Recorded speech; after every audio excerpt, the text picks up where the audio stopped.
বিয়ে করেছেন বৈষম্যবিরোধী ছাত্র আন্দোলনের অন্যতম সমন্বয়ক ও জাতীয় নাগরিক কমিটির মুখ্য সংগঠক সার্জিস আলম।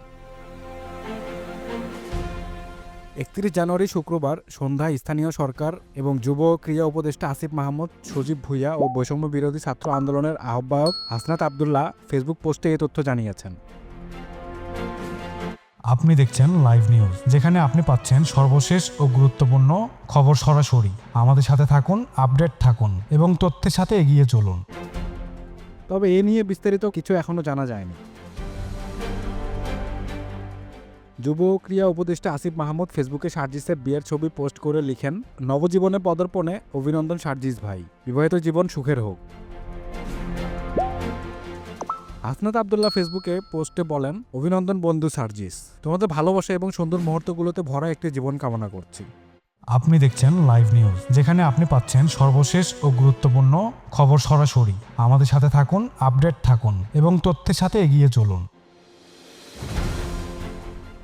জানা যায়, সার্জিস আলমের বিবাহ অনুষ্ঠানে তথ্য উপদেষ্টা নাহিদ ইসলাম, যুব ক্রীড়া উপদেষ্টা আসিফ মাহমুদ, উপদেষ্টা মাহফুজ আলম, বৈষম্য বিরোধী ছাত্র আন্দোলনের আহ্বায়ক হাসনাত আবদুল্লাহ, বৈষম্য বিরোধী ছাত্র আন্দোলনের অনেক নেতা উপস্থিত ছিলেন। এর আগে গত 11 অক্টোবর নানা নাটকীয়তার জন্ম দিয়ে বিয়ে করেন বৈষম্য বিরোধী ছাত্র আন্দোলনের অন্যতম সমন্বয়ক হাসনাত আবদুল্লাহ। তার আগে 11 অক্টোবর নিজের ভেরিফাইড ফেসবুক পেজে নাটকীয় এক পোস্ট দেন হাসনাত আবদুল্লাহ। নিজের বিয়ের কথা সবার কাছে আড়াল করতেই এ নাটকীয়তার জন্ম দেন হাসনাত ও অন্য সমন্বয়ক ও সহ সমন্বয়করা। পরে সেটি সামাজিক যোগাযোগ মাধ্যমে বেশ ভাইরাল হয়।